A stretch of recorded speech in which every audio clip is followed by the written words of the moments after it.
for us, so I'll stand my tiptoes. You've already heard some introduction. We're very, very happy to have him here for the weekend and for the Canterbury concert this afternoon at 3. Tickets are still available. You can get them at the door. But since we're starting late, we'll move ahead. Maybe some of you in the back could shut the doors to the narthex. Since they're out there visiting, that would be great. And then would you please welcome Dan Forrest? He'll go till about 10:35, okay?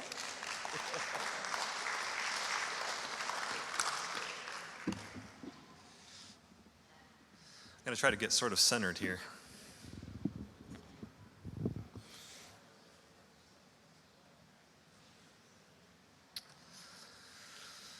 Yeah, thank you for the chance to visit with you this morning.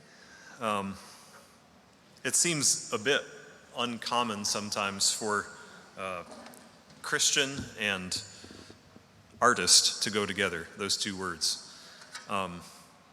It seems maybe common or easy to be an artist, but not have the Christian aspect tacked on there. Or you meet plenty of Christians at church, but how many of them make their living like creating art? What's up with that, you know? So when people ask me what I do, sometimes they're expecting me to say I'm a lawyer or a carpenter or something, and I say, oh yeah, I write music for a living. That usually goes over better than composer, because they're like, composer, like what? So a little clearer, but yeah. It's always a struggle to know how exactly to answer people on that and how to define what it is that I do and how the different circles of my life come together. If some of you are on social media, you may have seen these memes that go around that are called Describe Your Job Badly. Have you seen those? So people come up with kind of funny ways to describe what it is that they do for a living. So the one that I wrote out is, I hear voices in my head, and I print little dots on paper so others can hear them too.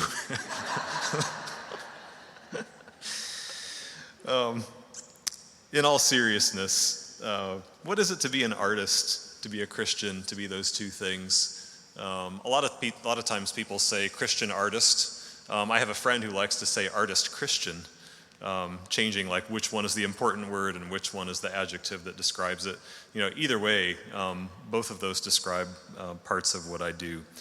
There are so many books that have been written on this topic, on like what it means to be creative or to create beauty or to express beautiful ideas in God's world, what that's all about. I can't claim to be smarter than the thousands of people who have written those kinds of books, or to add a whole lot new to the discussion. But I just want to share with you two key thoughts that have energized me and centered what it is that I do and helped me to, I think, hopefully keep my head on straight about what it is to be an artist and a Christian at the same time and how those two blend. The thing of it is, it feels sometimes like Christians would die for truth and would live for goodness. They'd give their lives for those things. But beauty, oh, well, that's just in the eye of the beholder, right? Like, there's a confusion there sometimes between beauty as an attribute of God, theologically speaking, and taste, which of course varies from person to person. And I have probably weird esoteric music that I like that you would hate, and you probably have some music that you love that wouldn't be my thing. Yeah, absolutely. God gave us freedom and individuality and personality and taste. But it's so easy for beauty to get neglected, I think, from Christians, because the truth part seems so important and the goodness part seems so important, and yet God is beautiful. That part of those three most important aspects of philosophy, those three have been lumped together for a very long time in human history, and we don't want to lose any of those three. I think it's important that we keep them. So here's how I kind of pull all those two together. I'll just tell you my two big points up front now, and then if that's all you wanted to hear, you can go. It'll be fine. But then you'll kind of know where we're going. The first one is that musicians unearth the potential, or artists unearth the potential in God's creation. And two is that artists have to have a very clear understanding of God's gifts on this earth.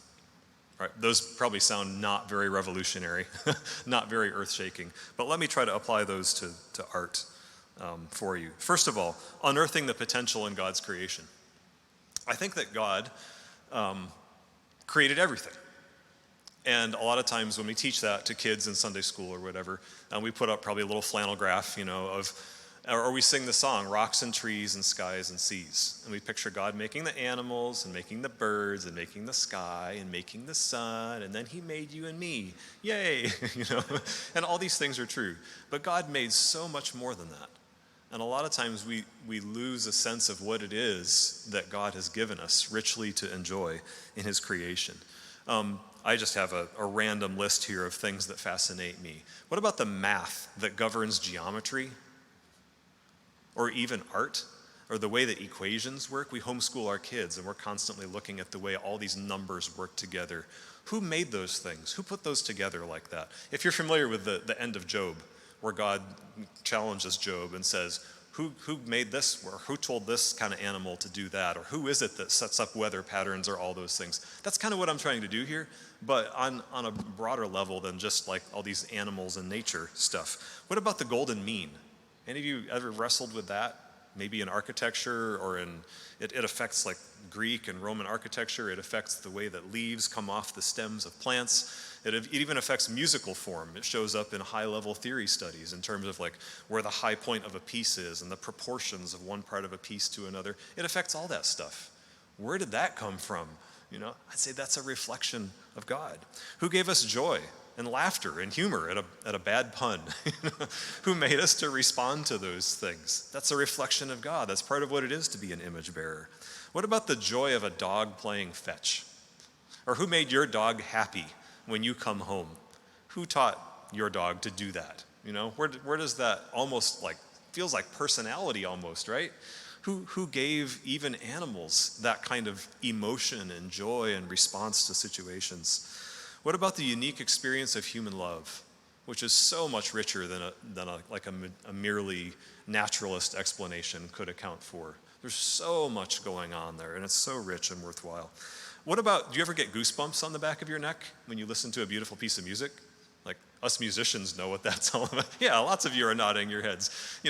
Who gave us that kind of even bodily, physical response? Like, air molecules are vibrating from over there, and they set off a chain reaction of air molecules that somehow vibrated the bones in my inner ear, that generated some cilia wiggling up and down, that somehow generate electrochemical connections that go into my brain and trigger responses that give me goosebumps.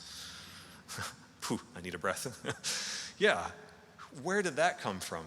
That innate capacity to respond to beauty itself that way. What about our innate desire to beautify things? I'm kind of honing in on beauty now here, to decorate stuff. I've been in third world countries on music trips to teach or to inspire or for performances or whatever.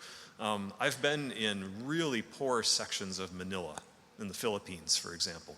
And what I discovered there is that even in the poorest section of, not the poorest, I shouldn't say that, but even in a rather run-down section of Manila, where people have bars on their windows to keep out thieves or to provide some kind of security. You know what they do with those bars? They try to make them beautiful.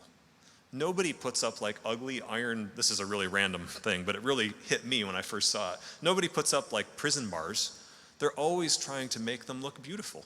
They're trying to add some kind of decoration, or the bars are bent in some sort of symmetrical pattern or something. Some of them reflect like some of the flowers and trees that grow there, so they're basing their beauty off of the natural beauty that they see around them.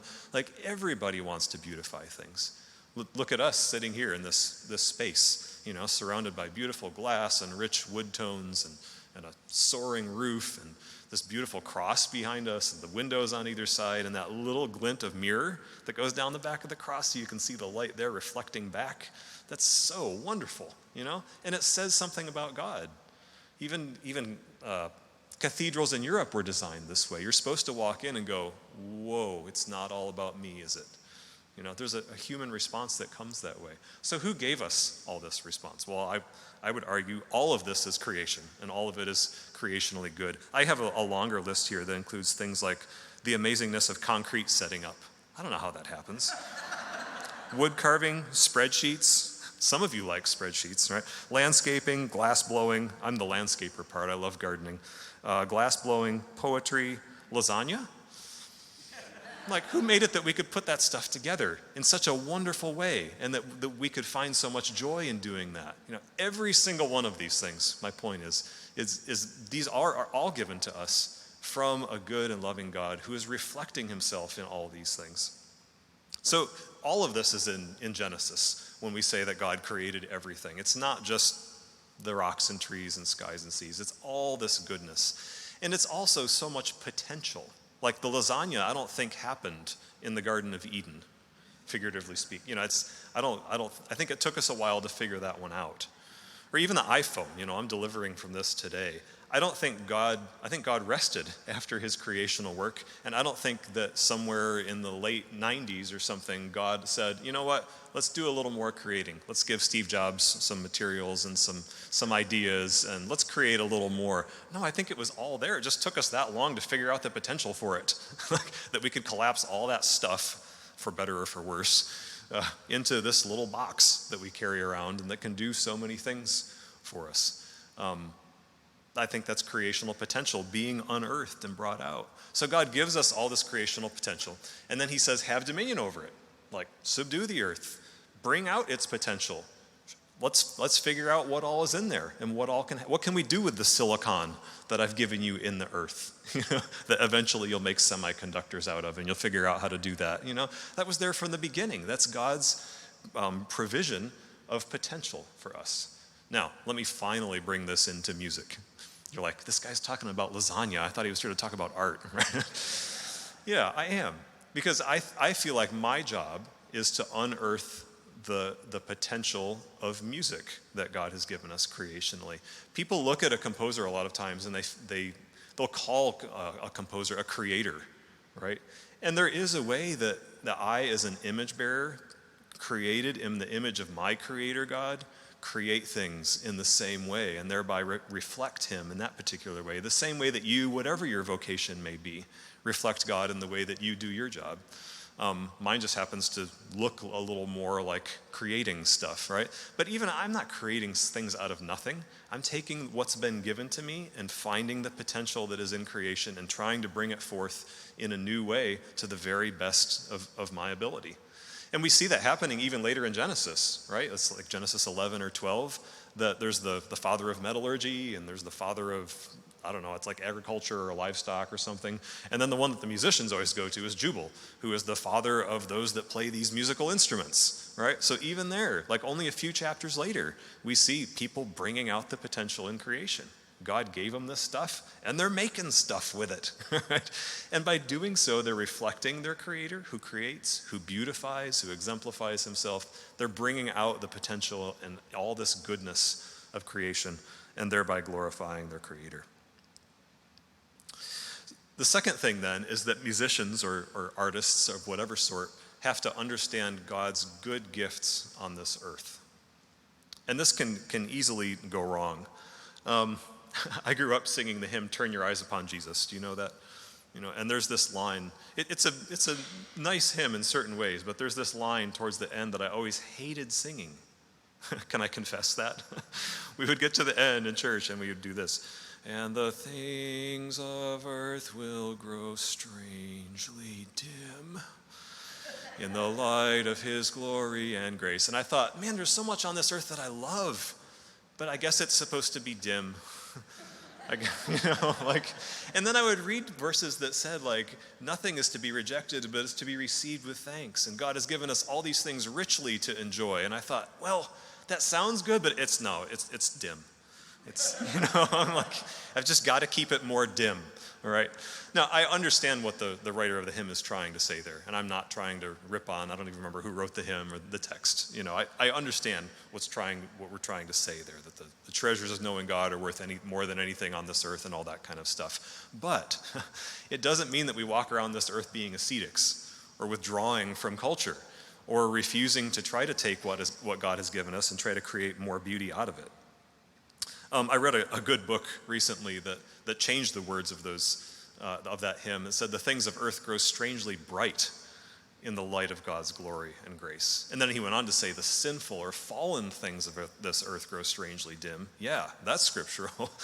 But the good creative part of God's earth grows strangely bright when we see it in the light of God's glory and grace.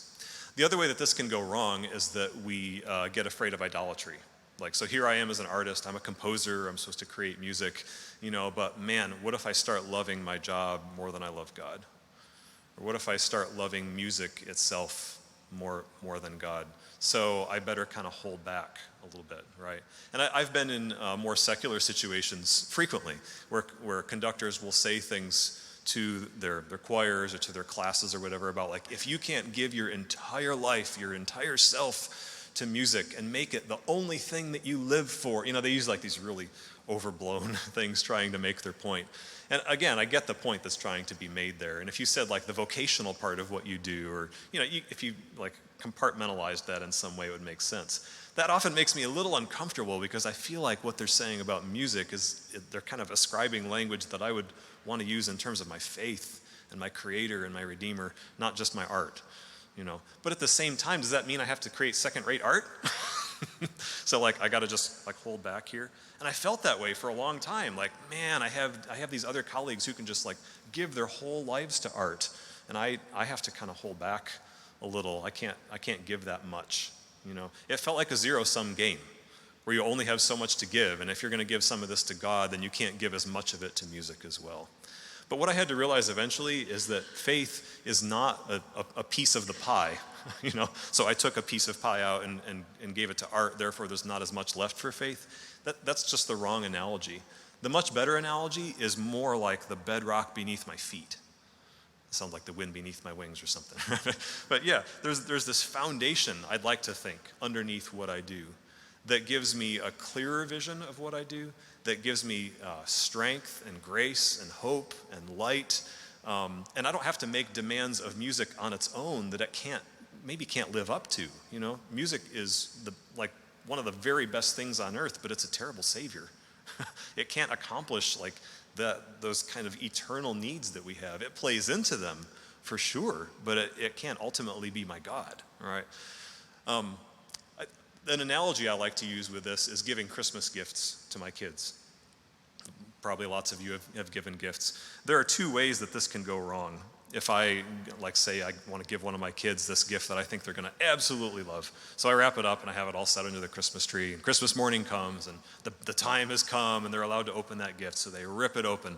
So one way that this can go wrong is that they get so enamored with the gift that they forget to look at the giver, right? It's so fantastic and they just run off and forget to, and you have these visions of like your kids giving you this warm hug and tears and, oh, yeah, I know you love me so much, thank you for that, and instead they just run off, and they're so enamored with the gift that they forgot the giver. Yeah, so I mean, you get the analogy there. It can go wrong that way. But here's the other way it can go wrong.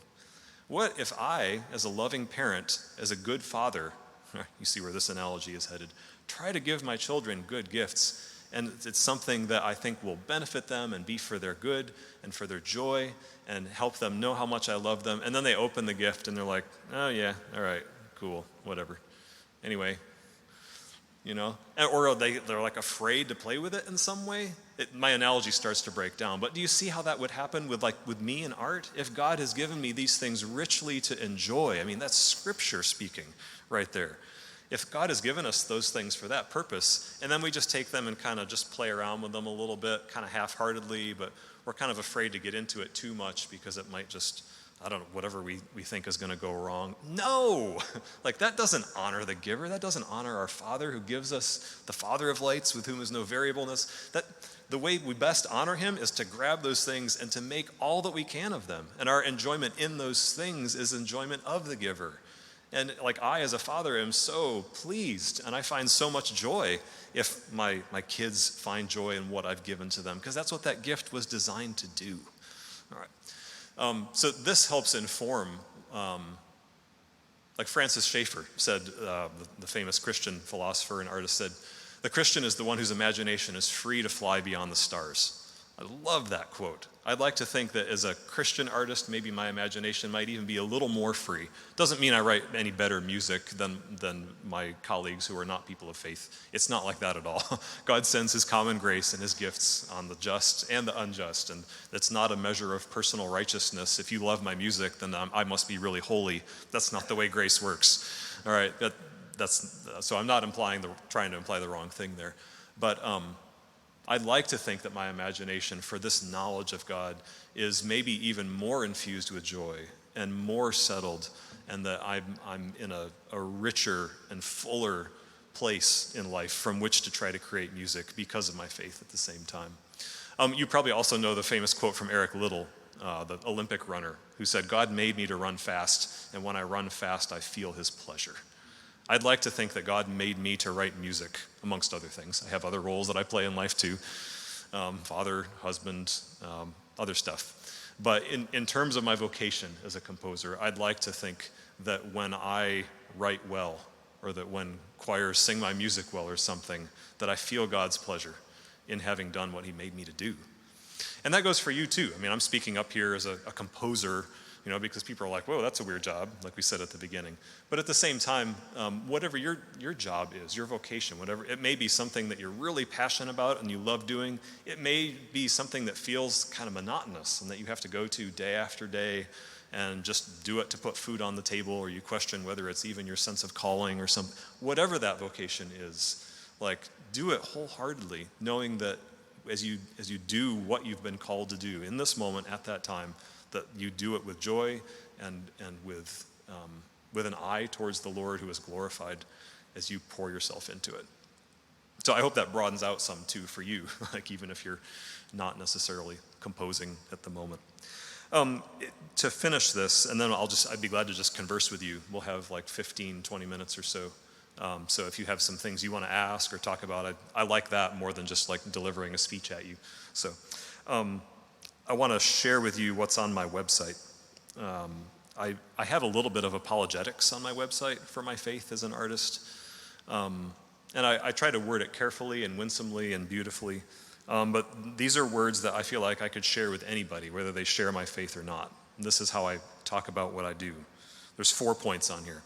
All good things, including any beauty that we encounter, are from God, through God, and ultimately to God. That's scripture. All beauty is God's beauty wherever it is found. 2, our world was designed to be a place of beauty and goodness, but is marred by evil. And one day God will make things fully right again. But in the meantime, beauty and goodness are not totally lost. The heavens still declare the glory of God. That's a fallen world at which the psalmist wrote that, right? And so I'd like to think that my music can also declare the glory of God, even in a fallen world. Whatever abilities I have for creating beauty are just gifts from God, and I'll make the most beautiful music I can, not because music making is my ultimate end, but because I want to press my gifts to their maximum potential towards the true ultimate end, glorifying God. This is true of my secular music and my sacred music. And then lastly, it says Jesus Christ is Lord to the glory of God the Father. He must increase and I must decrease. I put that on there because people put composers on such a pedestal. Like, whoa, you write music. And they're like, yeah, I'm decreasing the same way you are. But on the way down, I'm going to do the very best that I can with what I've been given. All right, that's a quick version of what I sometimes take longer to say, but I hope that's encouraging for you wherever you find yourself and whatever your vocation is. So what would you like to talk about? What would you like to know? Yes, sir.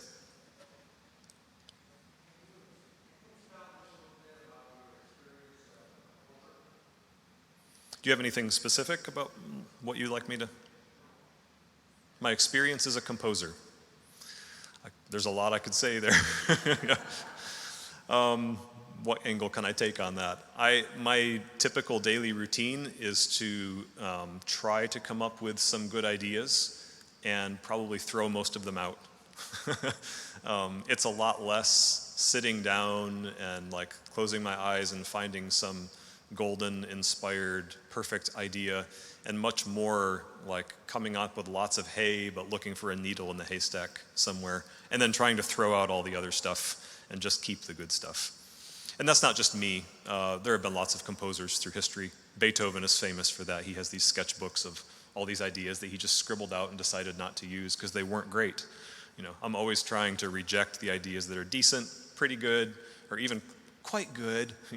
I want to find the one that's great, that's really worth keeping. So maybe that's a little bit at least. The Silent Night story. Yeah. All right, we'll keep it real here. So I have this arrangement that I did of Silent Night, and it's always rough when people ask you to write an arrangement of something that's so well known like that, because there's so many arrangements of it out there already, like hundreds, if not thousands. So does the world really need another Silent Night? And how can I possibly find something to say with that carol that hasn't already been said? That's the struggle. So it was, I think, 5 or 6 years that I tried to find some new angle on Silent Night that would be worthwhile and say something new. And a few years ago now, I had been listening to a fair amount of minimalism at the time. It's music that just uses a very small amount of material to create more, if I can explain that in non-musical terms. There's just not a lot going on a lot of times. It's very simple and sparse and clear and focused. And I was hauling firewood in my backyard. I had this pile of wood over here, and I needed to stack it over here. And I think I was the only one home at the time. My family wasn't around.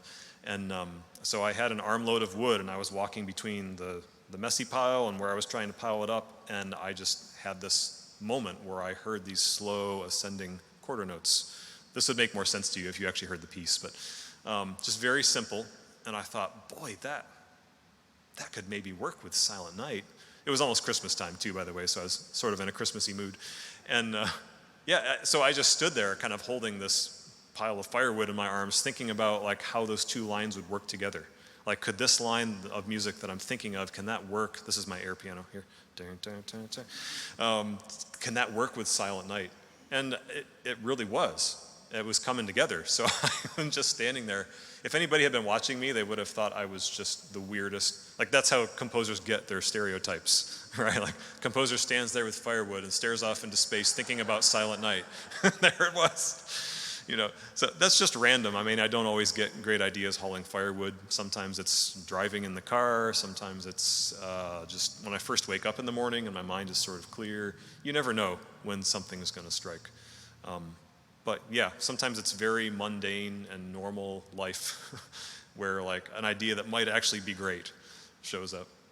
And then the difficulty is really just measuring those ideas. Like, is this truly a great idea? Do I think it's great, but everybody else is going to hate it? It's pretty subjective, the stuff I do, Or am I throwing out something that everybody else would actually love, which does happen? I get too critical of my own ideas sometimes. And so it's a big struggle to balance those. Yes, ma'am.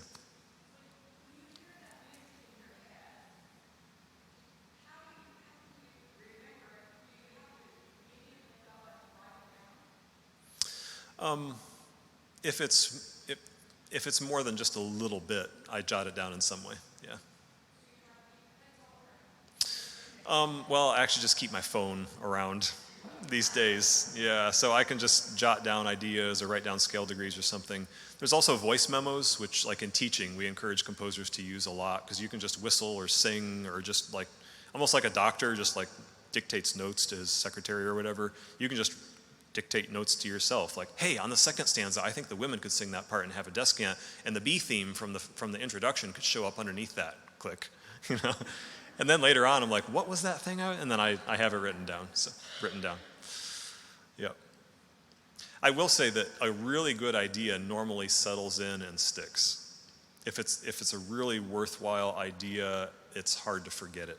It stays. Sometimes the ideas I have to work harder to hang on to may not be as good. It's the really good ones that just feel natural, like this musical line just wanted to work that way. This is the way it was supposed to be. It just feels right in some way. Those are easier to remember because they just stick in my head, kind of like an earworm. Yeah.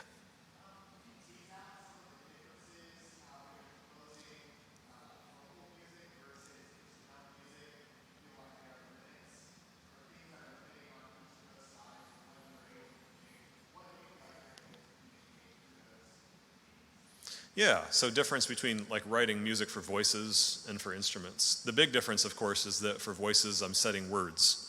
So there's multiple layers of meaning there. I mean, music, even instrumentally, like the offertory that I played, for those of you that were in first service, that's an original tune that I wrote, and you may not know that, but it probably said something to you. It communicates. Music does that.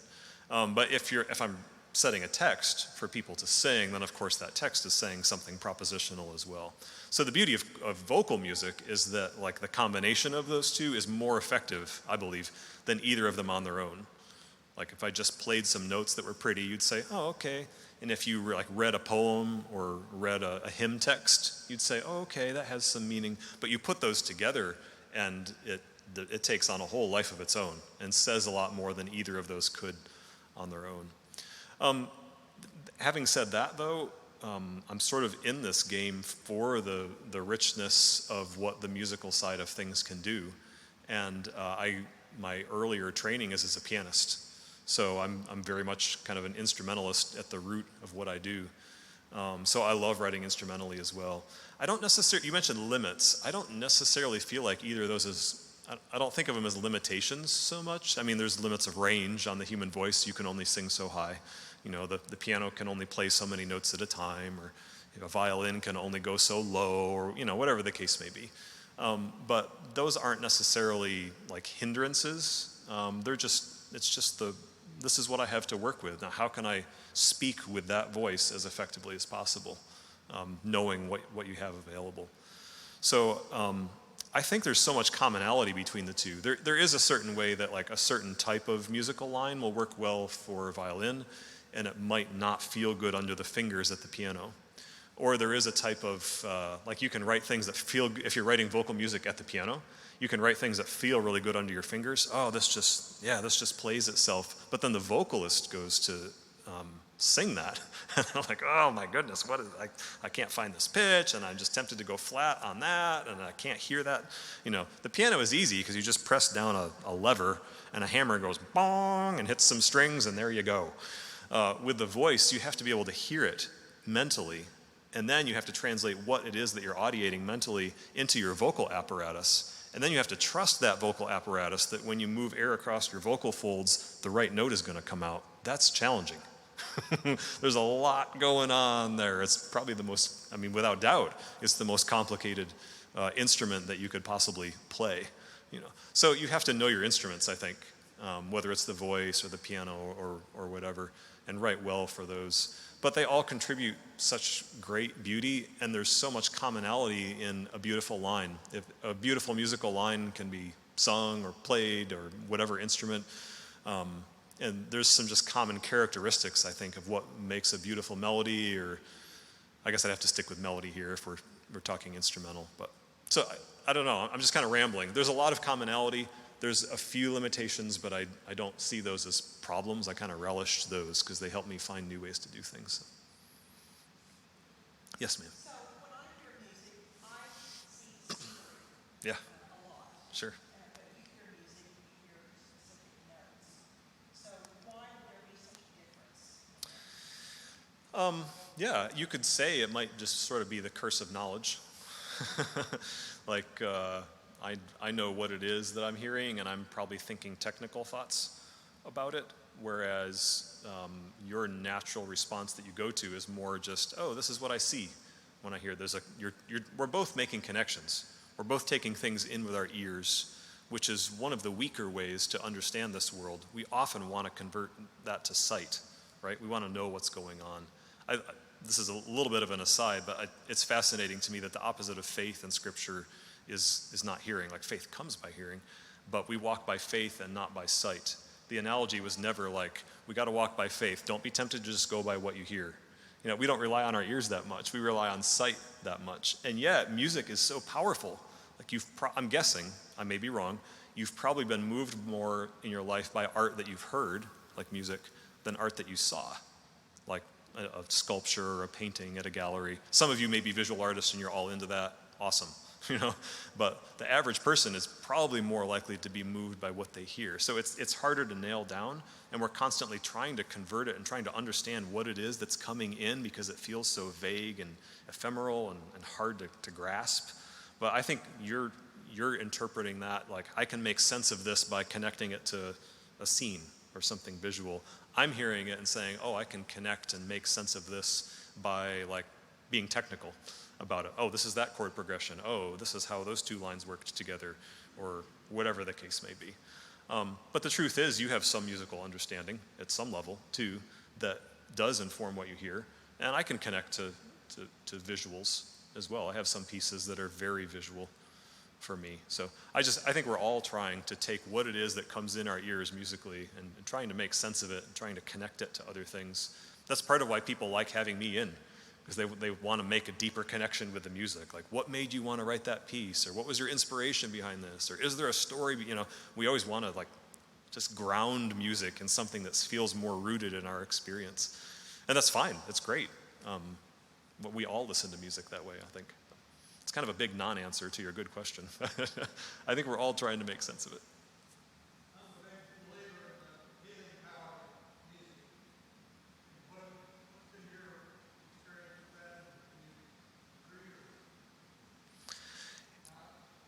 My experience with that is that I have the huge privilege of being the guy that, for some pieces of music in this world at least, people look to it and say, oh, that's where that came from. And so if they experience that kind of comfort or rejuvenation or renewal or healing, whether that healing is mental or emotional or even feels physical in some way, whatever the case may be, that they write me letters about it. And I get to read those things that people send me, and it is amazing. And I wish I could share that. I have so much overflow of people writing me and saying, this is what your music did for me. This is what your music saved me from. I was contemplating suicide, but then I heard you're such and such, and I decided maybe I need to stick around after. I get those letters. I don't even know what to say to that. It chokes me up to talk about it. Or people who, I have a friend who I was, a colleague who I taught at university with for some time, and he got COVID and got a terrible case of it. And he was in the hospital for weeks, maybe months. And he did recover, thankfully. But he has terrible PTSD from the weeks that he spent on the ventilator and feeling like he couldn't breathe and wondering where his next breath was coming from. And it was, the aftermath of what he went through just mentally and emotionally is just brutal on him. And I knew he had been sick, but I didn't know he was going through all that. And he wrote me maybe a couple months ago now and said, Dan, I just have to tell you what's been going on. I've just had terrible flashbacks and dreams and stuff at night of when I was in the hospital on the ventilator, and it's really, really dark. It's so dark that it's hard for me to I don't even want to tell you all the details about it. I've been looking for a way to get to sleep at night, and nothing works. But I remembered that I think it was something of mine, maybe like a piano album I had recorded or something. And he said, when everything else failed, just you playing those hymns, and I needed to not have words at that moment. I just needed instrumental, but I needed something that I could just reflect on and meditate with and think and pray. And that album is what did it for me. And he said, I started listening to your album a few nights ago, and I listen to it every night now as I go to sleep, and I just leave it on repeat while I'm asleep. And I've finally started getting sleep in a way that I never could have before. And here I am just fussing about who am I writing my next piece for sometimes, or is it a good idea or not, and I'm dabbling with, if I can say it this way, with power that I don't even fully understand. But I'm just trying to steward it well. That's our theme this morning. I'm trying to steward what I've been given, to use it well, to honor the Lord, to bring him joy, to find the joy that God made me to find in it, and to use it well for other people. And here's this guy who's finding that kind of healing just because I recorded some hymns at the piano. It's an incredible privilege. So I stand in awe at what I get to do sometimes. But to whom much is given, much is required. So it also makes me take things very seriously and be sober about what I do too. I don't want to take it lightly. Maybe time for one more question. Yeah.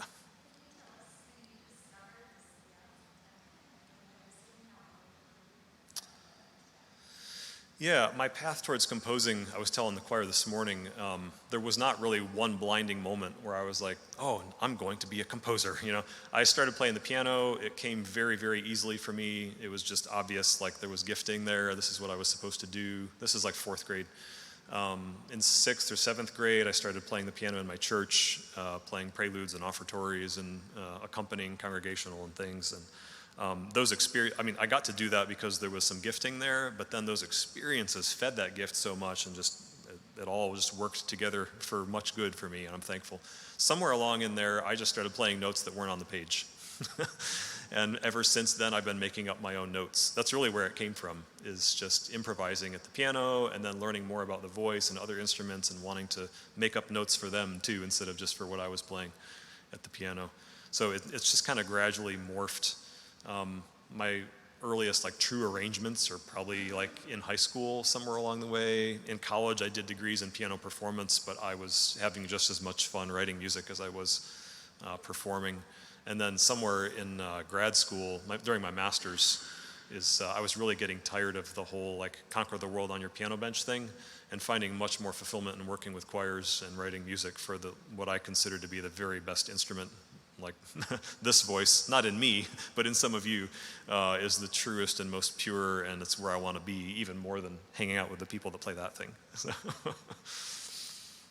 Well, thank you for letting me share a bit this morning. I hope those things that I shared weren't too esoteric or heavy intellectual, theological, or whatever, but I think it's really critical that we can go through this world with our eyes wide open to the beauty that's around us, to see it as a reflection of our God, and to receive his gift with thanks, whatever we find ourselves doing, and make the very most of it for his glory, and to feel his joy in our work when we do that kind of thing. Thank you.